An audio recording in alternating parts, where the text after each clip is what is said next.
My name is Mick Wright, aka the Broken Bottle Boy, and you can follow me on Twitter at Broken Bottle Boy. You'll also find me on TikTok at Useless Conquests. In today's show, it's a three-paper show.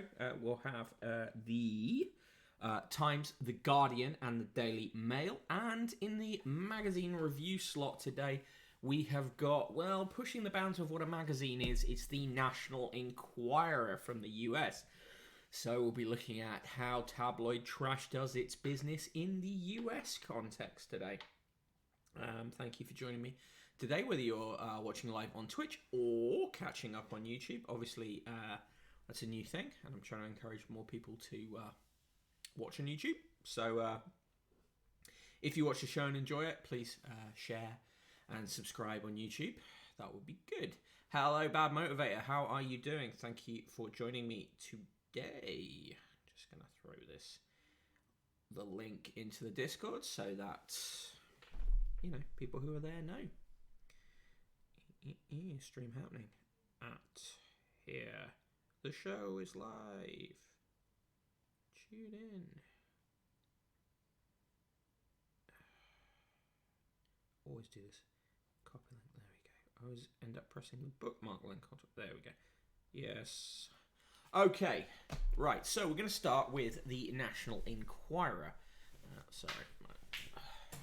going to start with the National Enquirer, which is a pretty cursed object. And let's see what's going on in there. Hey, Chronotherm.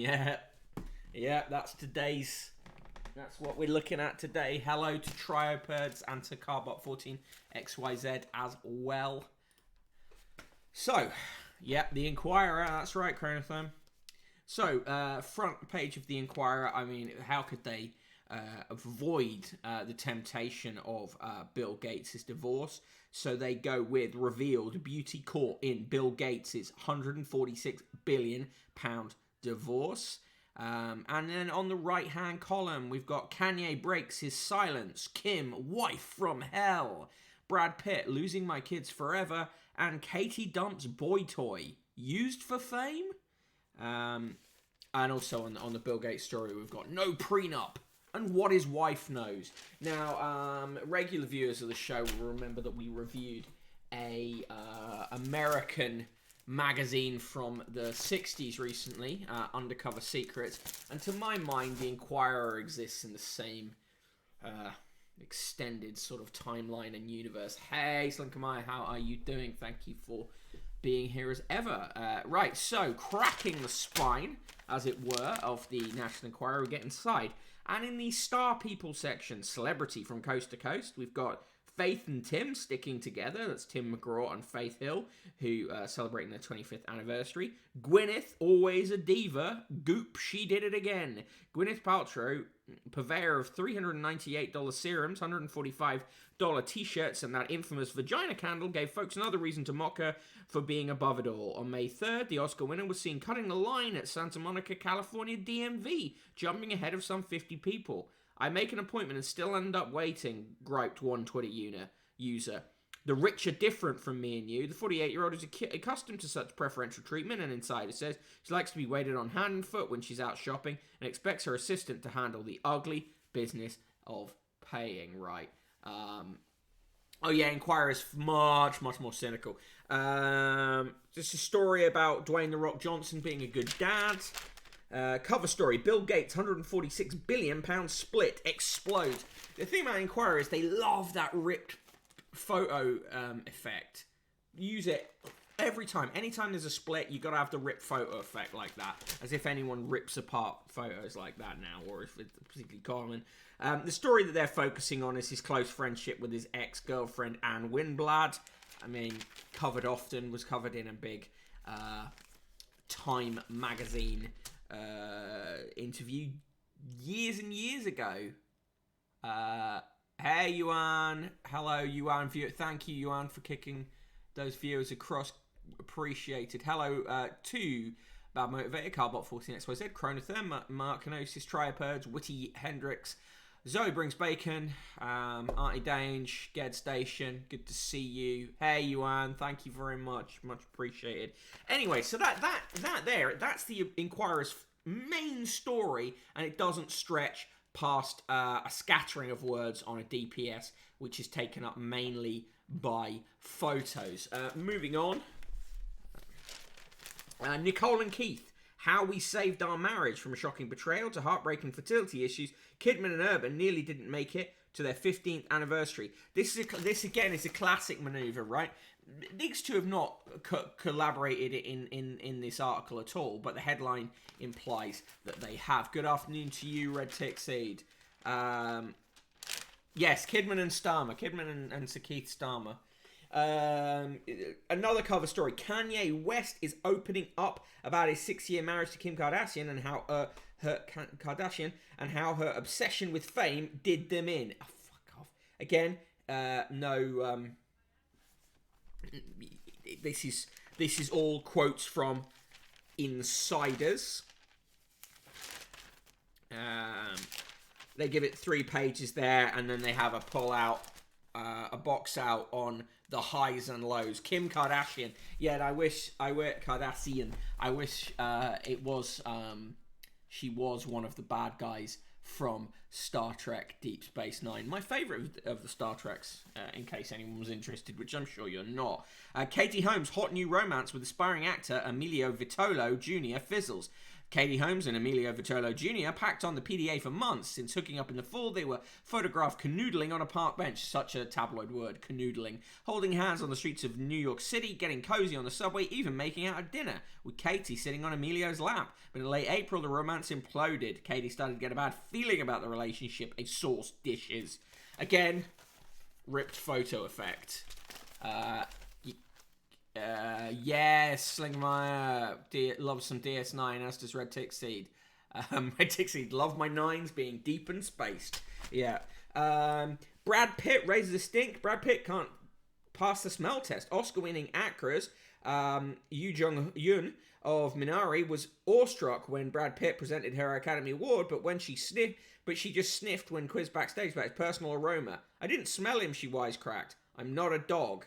That prompted Straight Shooter to get the real dirt on Brad Pitt by tracking down several people who had met the Fury stud. He did not smell like heaven, scoffed social influencer Greg Litty. He smelled like a man who'd been working outside for a while. Another insider who's been around Brad wasn't so kind, snorting, he looks amazing, but smells not so great. Jesus Christ. Selection of red carpet looks. Hey, Industrial Pet, good to see you. Various pictures of stars around and about. And as usual, the Enquirer does not respect the fact that it's good practice not to photograph people's children.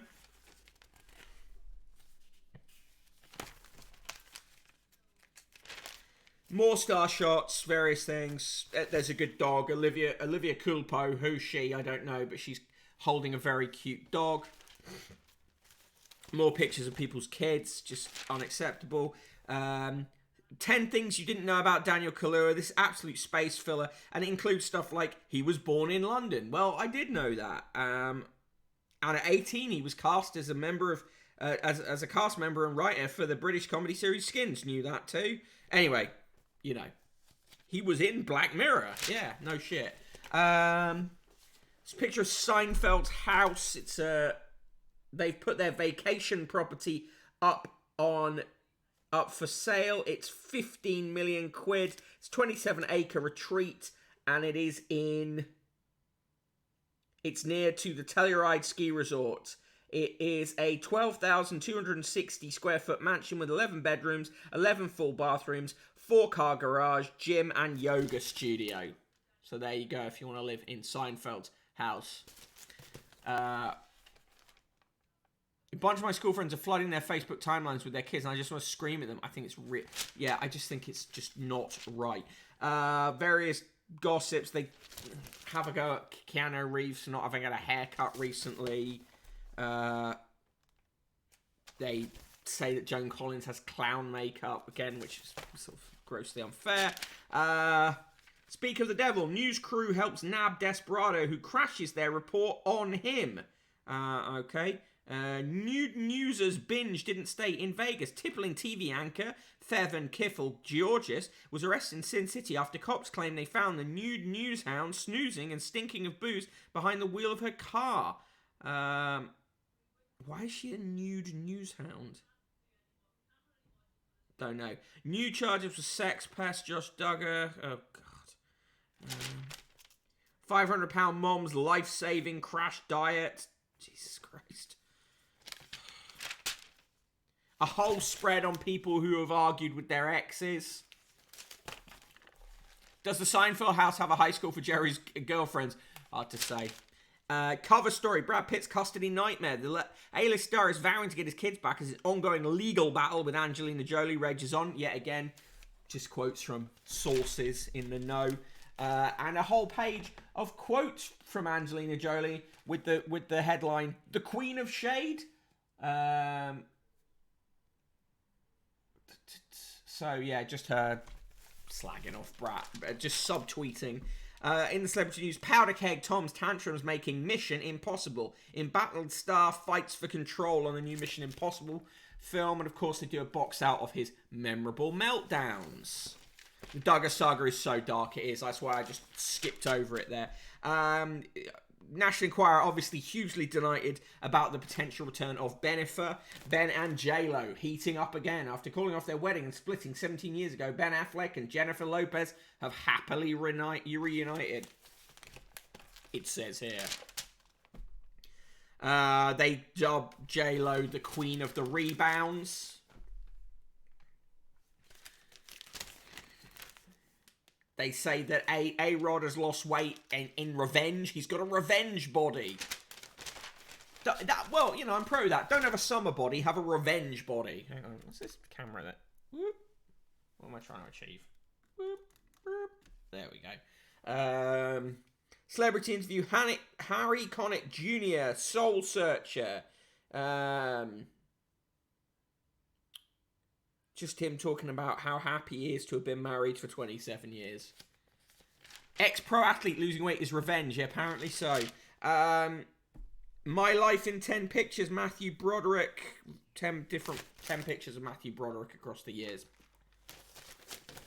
Very weak, some of this stuff.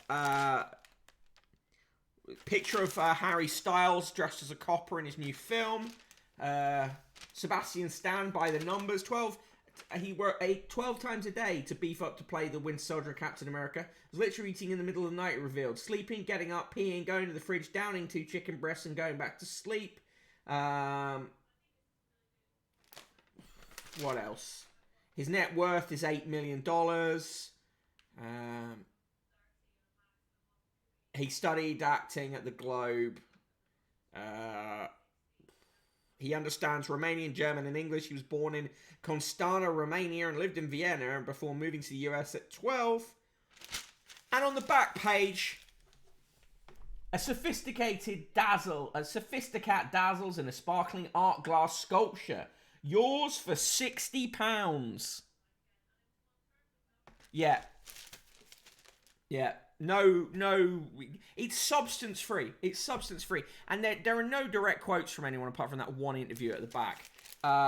Anyway, so the National Enquirer is £2.10, and I don't think it's worth the cover price. There you go. For me, it's it's a quadruple negative nice. The minus 69, 69, 69, 69. It lacks the grotesquerie of a British celeb mag, as Mark Kenosis said, while also being, you know, sinister and disgusting in its own polished manner. Minus 3 zeros from Red Tick Seed. Now, moving from that, we're gonna go straight into a shitty British gossip rag. Why, it's the Sun.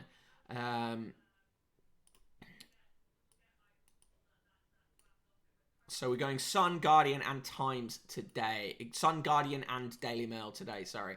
Right. If you want the cover of the Times is also in my media tweets if you want to go and see the breakdown of that.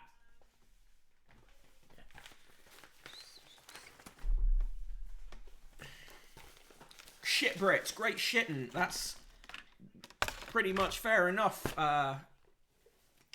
Arnie Dange. Okay, so front cover of the front page of the Sun. Blues masked ball. Man United 1, Fulham 1, Brighton 3, Man City 2, Chelsea 2, Leicester 1, Southampton 0, Leeds 2. They're still trying to get you to Chessington World of Adventures. And the main story is that Naomi Campbell is now the mother of a daughter at the age of 50. And they're wondering, has she used a surrogate? I think it's likely. And obviously talking about a secret boyfriend in the US. The headline, Naomi Campbell, which it's not the best, is it? Inside, on page 3, that is page 3 but isn't page 3, Miss Universe Andrea Meza shows off the kind of software even computing types can admire. Even non-computing types can admire, sorry.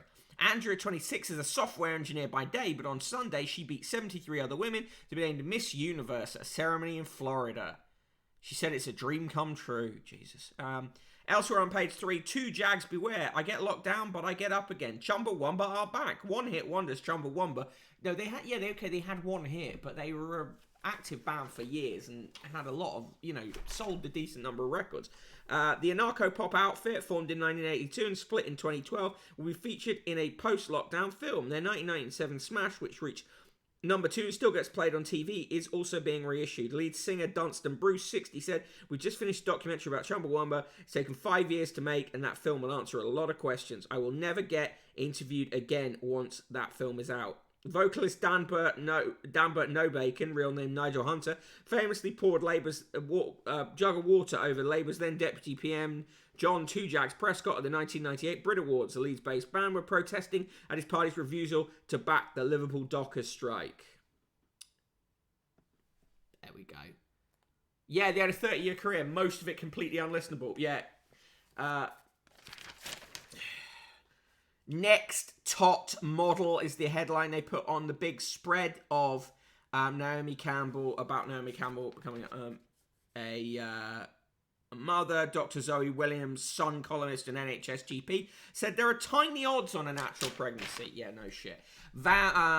PM no flu turn. He claims he's still going to go ahead with the June 21st unlocking. One of the Queen's new doggy dogs has passed away. The Queen has suffered fresh heartache, says The Sun, with the death of her doggy puppy. Fergus was one of 2 dogs given to Her Majesty 95 to cheer her after Prince Philip fell ill. It said she was devastated when the pup, which was about 5 months old, died at the weekend just a month after the death of her husband, aged 99. She had walked Dachshund, Corgi Cross Ferguson, and Corgi Muick most days in the grounds of Windsor Castle. The pups are a surprise gift.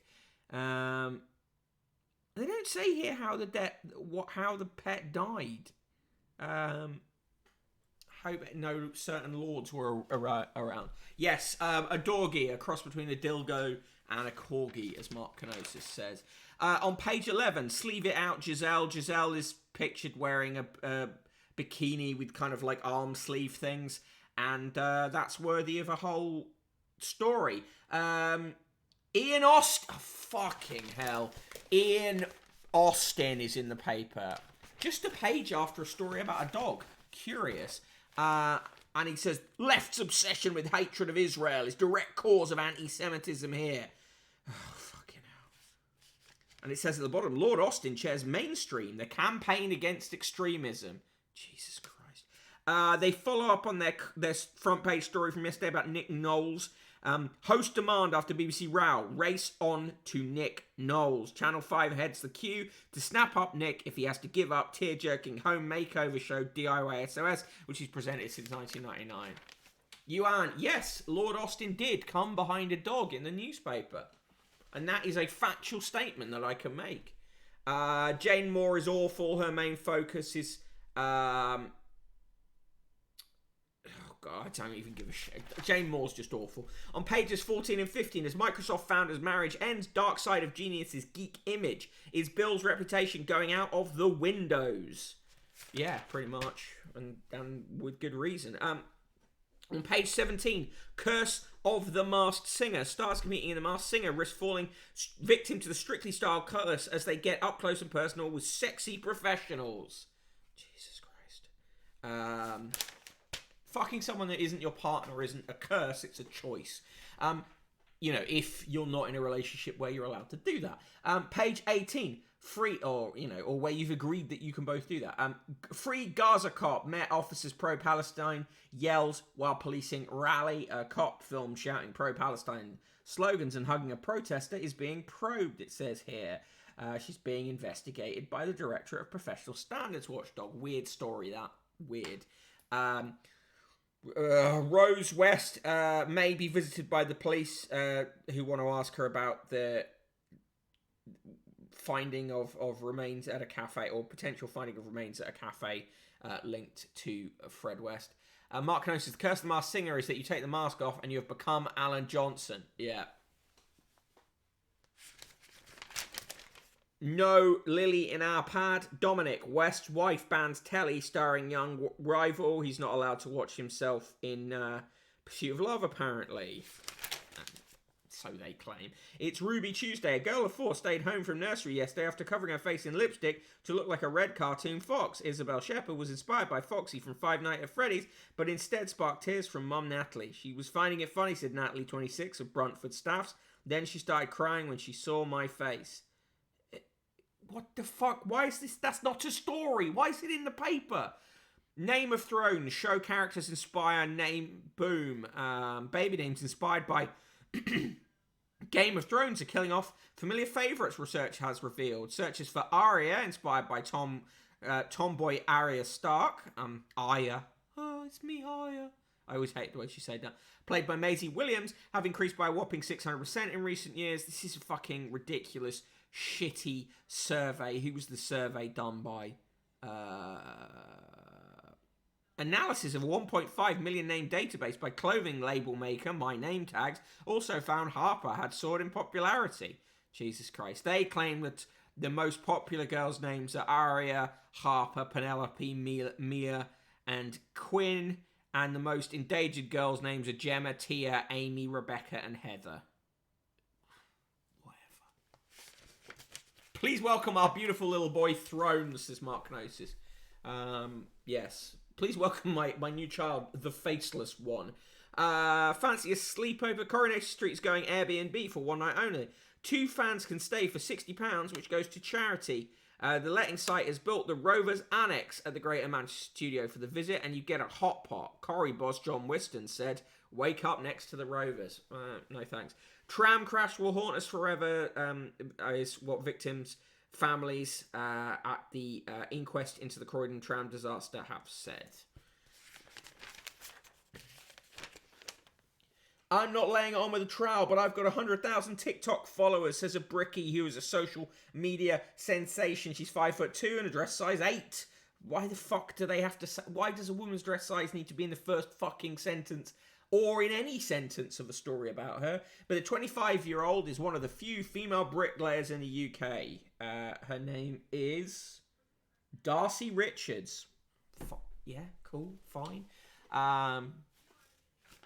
Chronotherm, naming my kids Punisher and Puberty 2 after my favourite albums. Mark Knossos, the twins, Chocolate Starfish, and the hot dog flavoured water. In the goal section, goal of season, you're caving a laugh. Ed upstages Bruno. Telestar signs up for our award-winning campaign to fight COVID. What TV star is it? Why, it's Bear fucking Grylls. Slinker Meyer, because women don't exist without their dress sizes. Yeah, I know. Well, fine as great. Let's have it so that all men have to have their waist sizes written in. TV recommendations tonight. Olivia meets her match. Olivia Atwood is back for a second run of a reality show. Okay. A Very Royal Baby from Cradle to Crown is on at Channel 4 at 9 p.m. It's a documentary that looks at 100 years of blue-blooded births. Oh, Jesus Christ. Psychedelic Drug Trial, BBC 2, 9 p.m. Scientists test how Psilocybin, the ingredient in magic mushrooms, fares compared to standard antidepressants, and Marrying Millions, TLC 8 p.m. We meet 6 couples, one in each pair is super rich, the other is not. Can Brianna, 21, and Bill, 61, prove the doubters wrong? No. In Fab Daily, sex camp taught me to orgasm, writes someone. Fran Bush. Fuck off. The woman writing the thing about a sex camp that taught her to orgasm is called Fran Bush. So, we live in a simulation. Off to sex camp, back in 4 days. I sent this text to a friend this morning. I decided to reinvigorate my sex life. I was 30 years old. Yeah, this is all fine. Like, cool, but don't write about it in the Sun, I'd say. They're promoting on the website, I'm dating my stepbrother and fancied him for years. Further in, can you ever make it work the second time around? 17 years after they split, actors Jennifer Lopez and Ben Affleck have sparked rumours of a reunion. Anna Roberts asked 2 women who tried again to see if it worked. Author and journalist Sarah Ivans rekindled her romance with husband Russ, 45, in 2008 after fully 13 years after the year-long relationship ended. The couple married the following year and have 2 kids. Mother of 3, Donna Lambert, 33, met firefighter fiancé David, 45, in January 2011. They broke up 5 years later and have been on and off and back on since. Donna, a microblading technician who lives in Billericay with children Bo, 7, and Amelie, 5, says, yeah, pretty much. You can work if you want it to. £50 letter today comes from Sandra Queen of Harlow, Essex. Me will have sympathy for DIY at SOS presenting Nick Knowles. Now his job with the BBC is in jeopardy. But surely he must have known the rules and consequences of doing a Shreddies advert. The BBC is notorious in not taking any prisoners should its rules be broken. Many have fallen victim of the BBC's wrath. Industrial Pet works for some, doesn't work for others. Save them some column inches. Yeah, bingo. They're trying to sell you funeral cover, vacuum cleaners, and coins. Coins. Own the official collection of 13 brand new 2021 dated United Kingdom coins today, including the Queen's 95th birthday coin. Coins.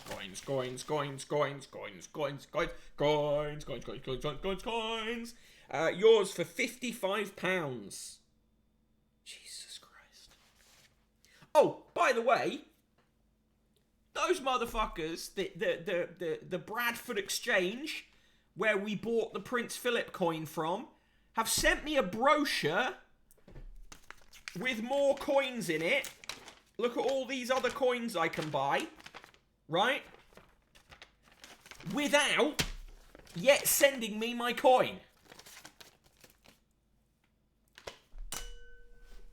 A scandal. Person in the room is downstairs having a meeting, yeah, I'm at the bottom of the pyramid scheme now. Yeah, I know.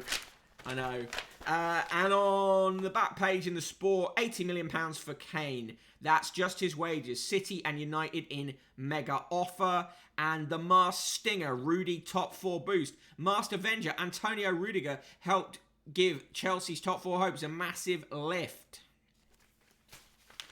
Coins. Yes, they're still forging that coin in the fires of hell. That's a good explanation, Get Station. Right, so give me your scores for the Sun. Obviously, for me, it's a standard negative nice, minus 69.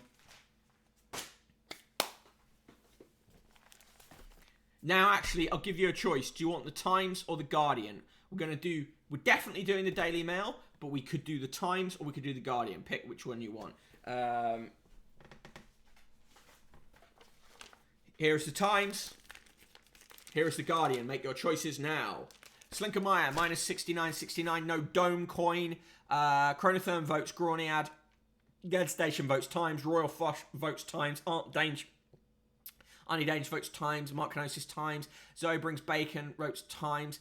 Ged Station. Wait, is there the Shrek piece? No, the Shrek piece is not in the paper. Let me just have a quick check, see if... No, I'm afraid to tell you, the Shrek piece is not in the paper. Right, okay, we're going to go Times. But maybe we'll do The Guardian tomorrow.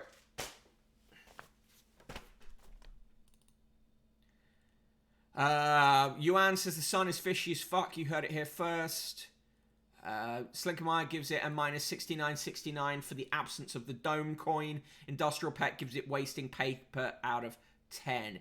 Right, so we're going Times. Here's the Times. Boom. Right, front of the Times. The Times goes with bring back heels at the top of the page. Is it time to go high again? Maybe. I don't know. Wear heels if you want to. Some old shit about green growth and how business is tackling climate change. Some more greenwashing if ever I saw it. Top of the page, confusion over holidays as minister says travel is dangerous. Lord Bethel said one thing, then the Prime Minister said another thing, then Simon Hart, the Welsh Secretary, said another thing, then George Eustace, the Environment Secretary, said another thing again. So they don't know what the fuck they're doing. Quelle surprise. Main story is PM backs tariff-free trade with Australia, although apparently there's a fight in the cabinet about it. Online parents' evenings are given top marks. I mean, that makes sense. And the main picture is Jenny McKee, who cared for Boris Johnson while he was in intensive care, but has quit the NHS and accused ministers of lacking respect for health workers. Royal College of Nursing has warned of an exodus. Moving inside, Leonardo DiCaprio has raised $43 million to help restore the ecosystem of the Galapagos Islands. He still dates weirdly young women, though. Naomi Campbell becomes mother to a baby at age of 50. It's their coverage of that story. Staff sergeant kissed and sent naked pictures to a female soldier. A court martial has heard, and that affected the progression of her career. Sexual harassment, if what he is accused of doing happened. And, well, basically, just a sex crime. She had considered him a mate, but then he made unwanted advances, she said. Looking forward to tariff-free trade so I could get my Chopper Read books. A former PSO and YouTube survivalist has admitted she made a bomb. Zoe Ashley Watts, 35, converted a shotgun cartridge into an improvised explosive device at her home in Lincoln and kept modified weapons including a taser and a stun gun disguised as mobile phones. The court and prosecution were convinced of her explanation that she's just really liked weapons and making them and had no intention of using them. She'd made YouTube videos.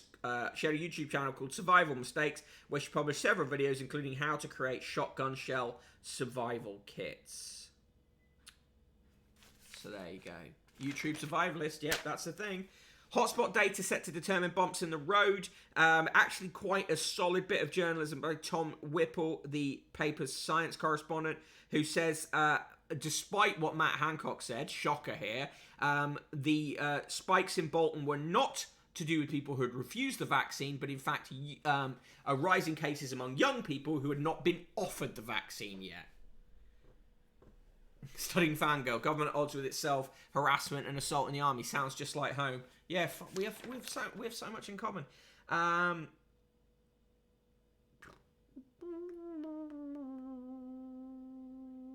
This is so funny. This is so funny and so fucked up, right? We're gonna come to this. Hang on, I just got to check to see if it was in the Guardian. But so the Times says government praise for swift reaction to COVID crisis. In a report highlighting lessons to learn from the pandemic, the National Audit Office said that the government successfully streamlined decision-making and coordinated efforts across multiple departments and public and private sector bodies, with sometimes impressive results, acting at an unprecedented speed. Now, hang on, I just want to find... I know that there was a... No, it's in total propaganda, right? Because I know that somewhere, I think it might have been in the Mail.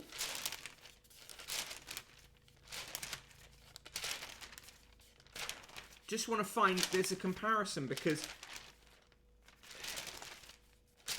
I did read it today that they've been criticised in an NAO report. Oh,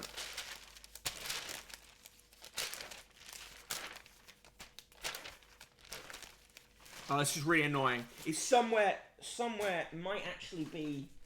Oh no, hang on. Front page of The Guardian. Virus exposed, government weakness finds watchdog. NAO highlights neglect of social care and local government funding. So that's an incredible example of the Times versus The Guardian there. Sometimes impressive results. They have picked out a tiny bit to say, oh, they moved quite quickly. Right, but so after 3 paragraphs of how brilliant the government is, the Times gets round to saying, the NAO said, however, that the UK was not as prepared as it could have been, and the government lacked detailed contingency plans to manage the unfolding situation.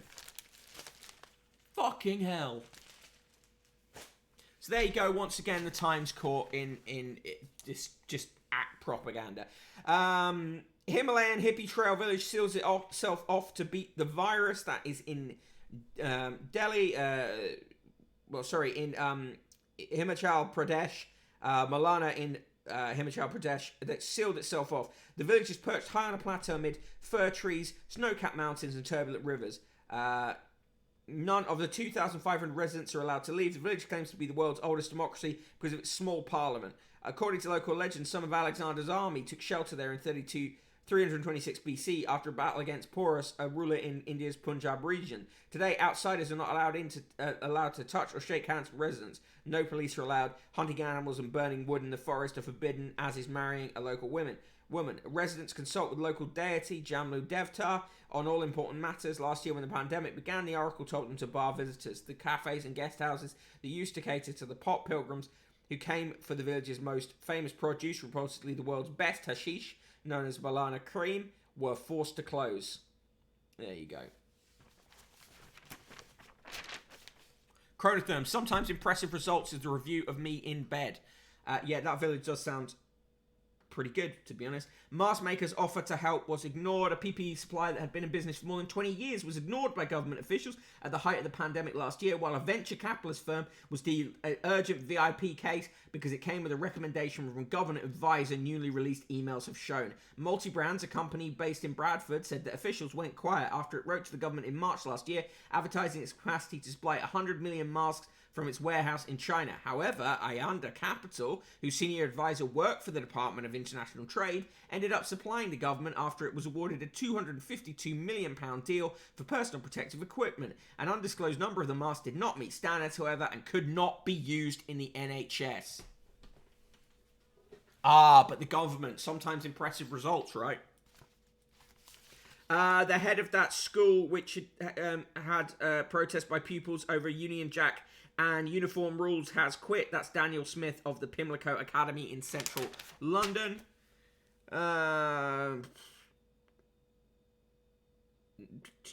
Chief Constable has told the Home Secretary that she should let police get on with the job.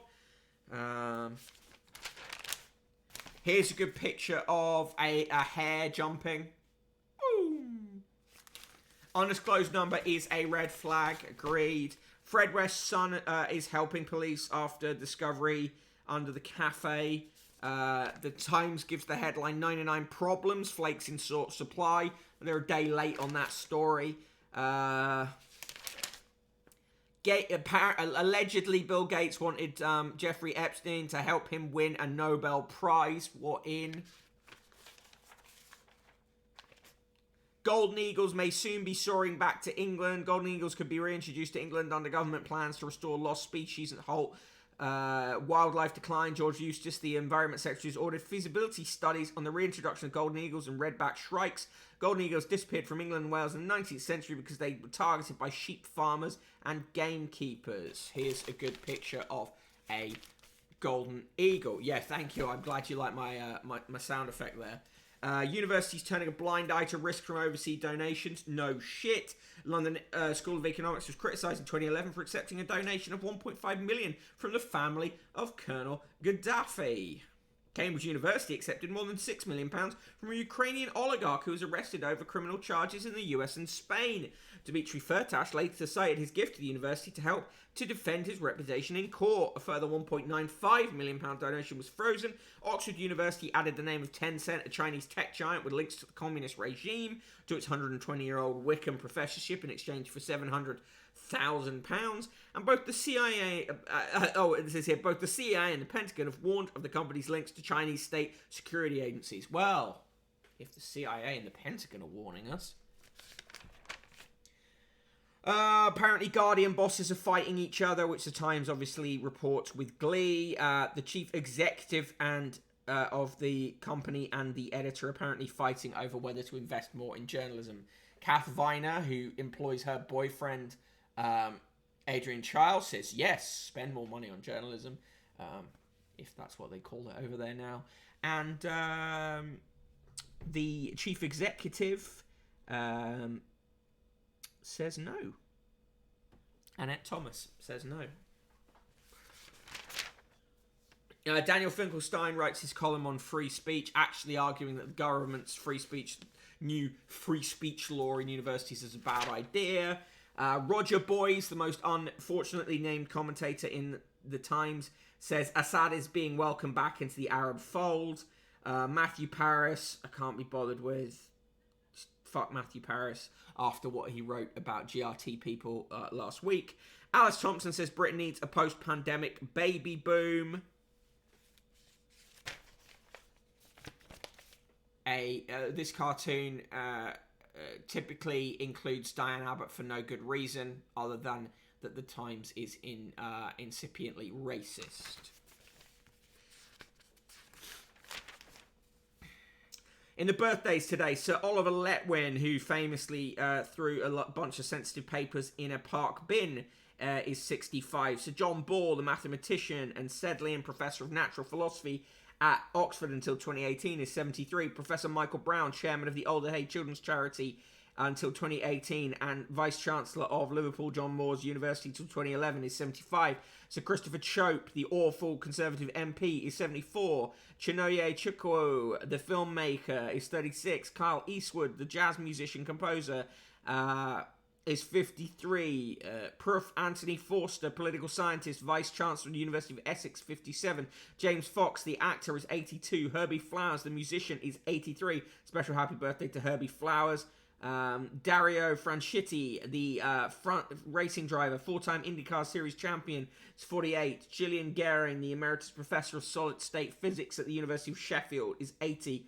Ashraf Ghani, the president of Afghanistan, is 72. David Helfgott, the pianist, is 74. Lord Patrick Hodge, deputy president of the Supreme Court, is 68. Prof. Morna Hooker, the theologian known for the Drama of Mark 2010 book, is 90. Lord Philip Hunt of Kingsheath, deputy leader of the House of Lords until 2010, is 72. Special happy birthday to Grace Jones, who is 73. Lord Igor Judge, Chief Surveillance Commissioner until 2017. Lord Chief Justice of England and Wales until 2013, is 80. Gitanas Noseda, President of Lithuania, is 57. Pete Townsend, where's the book, Pete? Musician in The Who, is 76. Jodie Picoult, the author, is 55. Eleanor Tomlinson, actress, known for Poldark, also a singer, is 29. Stephen Varco, the baritone, is 72. Martin Ware, musician and producer, founding member of the Human League and Heaven 17, is 65. Happy birthday to him. And Yaz, singer of The Only Way Is Up, is 61. On this day in 1536, Anne Boleyn, Henry VIII's second wife, was beheaded in the Tower of London by a French swordsman. And the last word in this column goes to C.S. Lewis from his book Surprised by Joy. Enough had been thought and said and felt and imagined. It was about time that something should be done.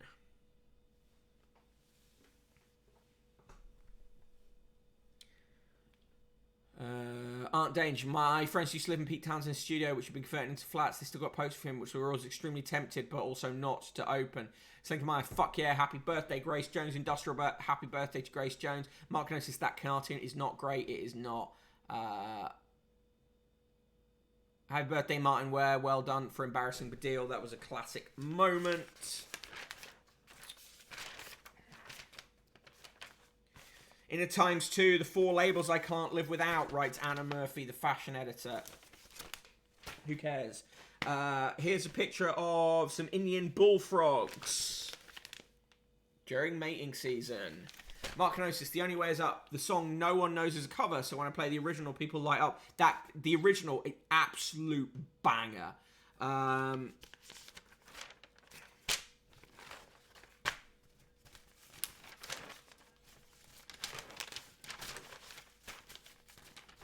In the obituaries today, Karl Gunther von Haas, cool and elegant former Wehrmacht officer who became a popular German ambassador to London and close friend of Dennis Healy. His uncle was one of the plotters in the attempted assassination of Hitler.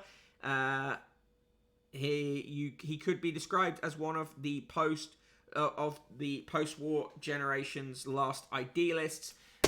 On the other side of there, not flat-nosed geezers, but flat-front chinos. Available in brick, green, stone, royal, mustard, turd, sky, navy, or pink. Ugly in all of them. Marconosis. 4 labels I can't live without. Bush Dodger, Small Bean Regatta, Bent Ref, The Crazy World of Arthur Brown. That is a fucking hilarious part in that. Well, actually, everything in the Brass Eye Pedophile special remains fucking hilarious. Spencer Silver, scientist who invented the post-it note after accidentally developing an aerospace adhesive that was not too sticky. We talked about his death last week, but here is an obituary for him. He died age 80. And an obituary, I'm glad she's been given an obituary in the Times. Anita Lane, singer-songwriter who collaborated with Nick Cave and wrote tracks with him for The Birthday Party and The Bad Seed. She was 61, died from undisclosed causes. She wrote some brilliant songs. She was a really fascinating person. Yeah. So, yes. Right. Moving on. Coins. On one side, act now. Turn your watch, gold, or jewelry into cash instantly. And then, once you've got that cash, buy the coins. I don't believe that flap front chinos are expressly designed to suppress your dick. It's the same coin ad as in the other paper, but still, coins. In the sport, Kane wants to play for Guardiola. Roy Hodgson, Premier League's oldest manager, will leave Crystal Palace at the end of the season, but the 73-year-old says that he may yet return to management. And Lee Westwood says he'll take Saudi Arabia's money to play in the Super Golf League. Ugh. Right, for me, I'm rating that the same as the Sun. Same shit, different day. A classic -69. And finally, we come to our last paper of the day, which is the Daily Mail.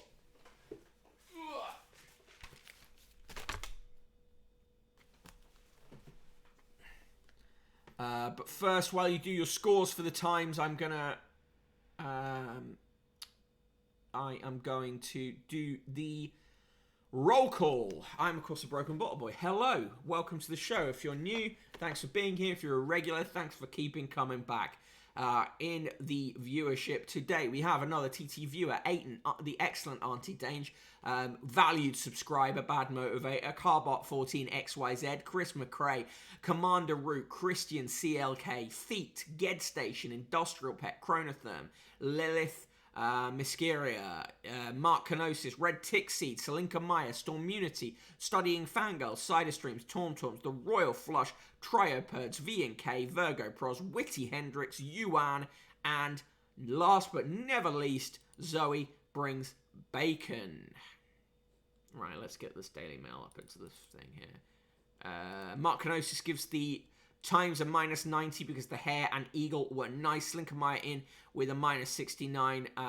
Bacon with like eyes and a face from Zoe Brings Bacon there. That's lovely. Red Tick Seed -420, 69 for the Times.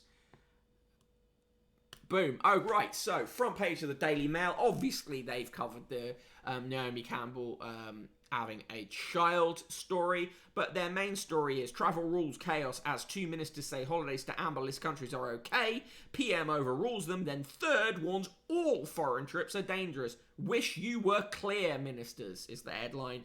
And they go for a heart-rending story there with a picture of the little puppy who has died of undisclosed causes, and the Queen looking sad next to the dead dog.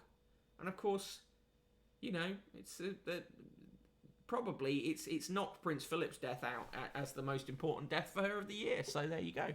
No, that's a horrible joke, and I retract that. On pages 2 and 3, now Boris's £840 a roll wallpaper is peeling off. Yeah, it's an absurdly cute puppy. R.I.P. little dude. Queen's left devastated as one of her new pups dies. This is how they follow that up on page 4. On page 5, beautiful blessing. Naomi Campbell revealed she's a new mum at 50 and friends believe she used a surrogate. Yeah, friends and anyone with a functioning brain. On page 6, why label countries amber then shade them red, which is a fair point. Yeah, sorry to tell you, Zoe, that Prince Philip has died. On pages 8 and 9, PM, we might be back on track as cases fall. Hopes rise of early update on the lifting of lockdown. Bolton bus queue could be our ticket to freedom. They talk about basically a vaccine bust. Yeah, sorry. Oh my God, yeah. Zoe, Prince Philip has died. On pages 10 and 11, Cummings, I'll unleash a bombshell COVID dossier. Page 12, they're going on about the Martin Bashir thing still. On page 15, how can we let our police behave like this on the streets? That's them with the police officer who chanted about Palestine. On the bottom of that page, 6 in 10 say Sussexes should lose their royal titles. 6 in 10 of who? Who did the survey?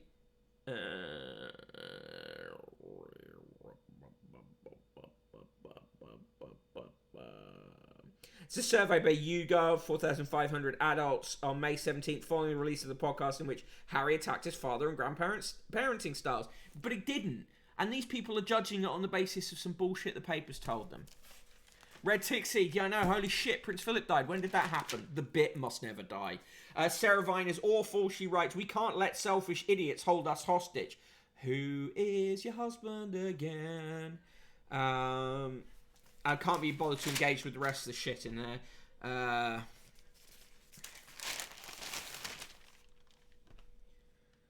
Downton Abbey's cast are back together, filming again.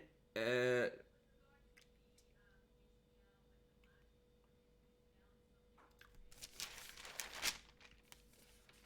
the ultimate antidote to fast fashion, and you get a £70 gift if you succeed. So could you wear the same dress for 100 days? Yeah. Sure. Now Lord Sex Pest trainers get knickers in a twist over Baroness Bra. The lingerie tycoon Michelle Mone, who's Baroness, has got in trouble for not attending mandatory training. She's now said she will. It's hardly a fucking story. This is the most, like, a horribly tabloid headline in the paper today, and that's saying something. Prize-winning garden watered with a grieving mother's tears. You'd need a lot of tears to do that, to water a garden like that. But anyway, Anna Dodd, 57, said the garden had been watered with a lot of tears after the death of 19-year-old Emily, who had a heart condition. That's her daughter. That is very sad. Another advert for the Plague Cruise. Catherine Jenkins, Lulu. And an audience with William Roach, MBE. Plus a night of soul music and a big movie screen outside. There you go. On this day, May 19th, 2021, dragging out from the archive, here's what the Daily Mail wrote on May 19th, 1972. The Duke of Windsor, 78 next month, was too ill to leave his upstairs sitting room when the Queen called on a history-making visit to have tea with him and the Duchess at their Paris home yesterday. The visit meant to signify the royal family's final acceptance of the Duchess after 39 years. 36 years lasted 40 minutes. May 19th, 1975, 40 girls had to be rescued from a lake yesterday after they plunged in to follow their pop idols, the Bay City Rollers. Another 100 fans were injured as thousands of teeny boppers surged across. The crash came during the BBC-sponsored Fun Day at Mallory Park, Leicestershire, which featured pop and motor racing by disc jockeys. You can find footage of that on YouTube. It's fucking hilarious. The Daily Mail finds it in their hearts to say happy birthday to Grace Jones, correctly, and to Sam Smith, singer-songwriter from London. So there you go. Born on this day, Sir Nicholas Winterton, born in 1909, London-born stockbroker, oversaw the Czech Kinder transport, which rescued 669 children destined for Nazi concentration camps by taking them on trains to Britain. And also born on this day in 1890, odd inclusion by the Daily Mail, Ho Chi Minh, the leader of the Vietnamese nationalist movement for more than 3 decades, was president of North Vietnam from 1945 until his death. In his 20s, lived in London and Paris and was a founding member of the French Communist Party. When the Communists took control of the South Vietnamese capital, Saigon, in 1975, they renamed it Ho Chi Minh City in his honour, 6 years after his death. On May 19th, in 1967, the Beatles had a press launch for Sgt. Pepper's Lonely Hearts Club Band at the home of their manager Brian Epstein. In 2018, Prince Harry married Meghan Markle in St. George's Chapel, Windsor. Twitter said 3.4 million wedding tweets were sent during the ceremony. Quote of the day, not to go back is somewhat to advance, and men must walk at least before they dance. Alexander Pope. Joke of the day, what is a scarecrow's favourite fruit? A strawberry.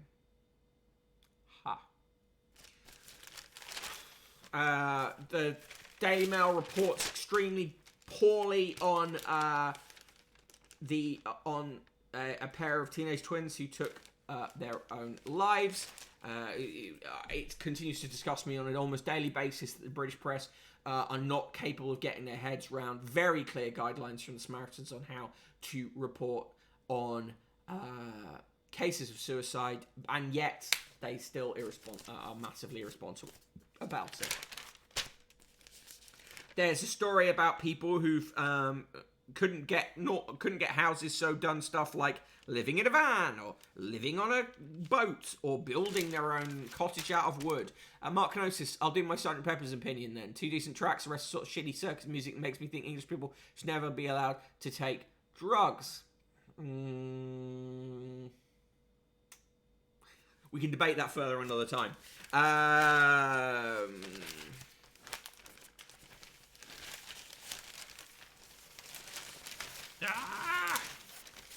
Stuck in the fucking money mail. Enough of the COVID excuses. Let us back in our banks. Customers fed up with queuing in the rain as we reveal 1 in 4 branches only opens part-time. Still trying to get you to do equity release. Last night's TV, Extra Life, A Short History of Living Longer, gets 4 stars, and The Pact gets 4 stars. Their recommendation today is the documentary about royal births. In the cartoons, Garfield is listening to a smart speaker. The smart speaker is barking instead of the dog. In Chloe & Co., Chloe and her friend are sat down drinking coffee this time and talking about children, and Fred Bassett tries to squeeze through a hole in a fence and gets stuck, saying, I seem to have underestimated the wiggle room. Love Fred. Very pro Fred. This is a pro Fred stream. Hashtag free Fred. In the straight to the point letter, Stephen Sherrington says, I didn't hug before. I'm not starting now. Enid Everton of Enfield writes, how dare Boris suggest I take a heavy dose of caution? Where was the caution when planes were allowed from India despite the variant? Marie Bartlett says, can we add COVID, Harry and Meghan to taboo topics at dinner parties? Keith Johnson says, if Harry wants to break the cycle, he needs to give up his title. Marianne Bartram says, poor Harry, all those palaces, servants and millions, it must have been a living hell.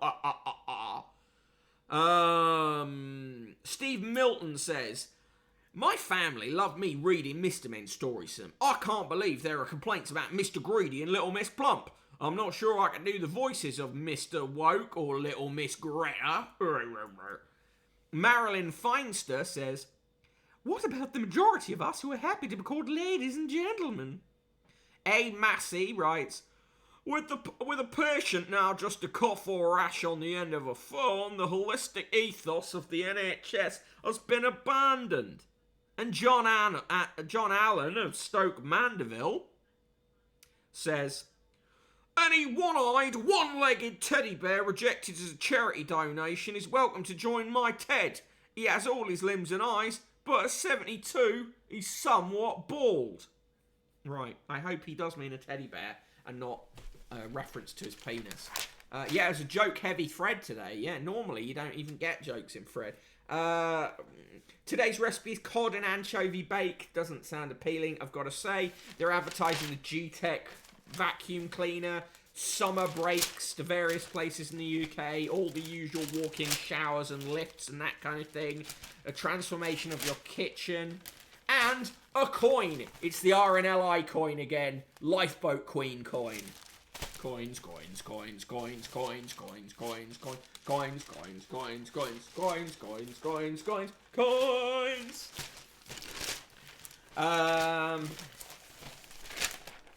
And in the sport, City Zen Kane, a pep-in pole position to Landstar striker who's adamant he will quit Tottenham. And four tops, Chelsea in Champions League hot seat as they take revenge on Leicester. That was the Daily Mail today. For me, it's a triple negative nice, 69, 69, 69. All the minuses. So, give me your scores for the Daily Mail, and I will remind you as ever. And it's been slim pickings recently in the newspaper fund. So if you are able to throw a contribution in to the newspaper fund, do. And when you do, tell me what magazine you want to see in the Friday magazine review slot. Slinkermeyer goes in with a triple negative nice for the Daily Mail. Lots of good Ged coins in the chat. Nice to see. Mark Canosis asks, you know who else was involved in charitable donations at Stoke Mandeville? Yes, indeed. Right, just a quick roll call, and I will also share the link to the Discord. Thank you, people who are getting involved and chatting on the Discord. It's good. I like it. It's good that we've got somewhere to talk when the stream is not going on. SK, of course, not here today, but do remember to check out what streams he's got coming up and support him as usual. Mark Canosis, minus my inability with a witty score. Thank you, Ryan Quinn. Glad you enjoyed it. Minus Y, says Mark Canosis for the Daily Mail. Here's the link to the Discord. Do sign up for the Discord or join the Discord if you have not yet. And I will see you tomorrow at 1 p.m. Remember, chuck some coins in the paper fund and let me know what magazines you want to see in the review on Friday. Anyway, back at 1 tomorrow. Catch me on Twitter otherwise. Cheers all.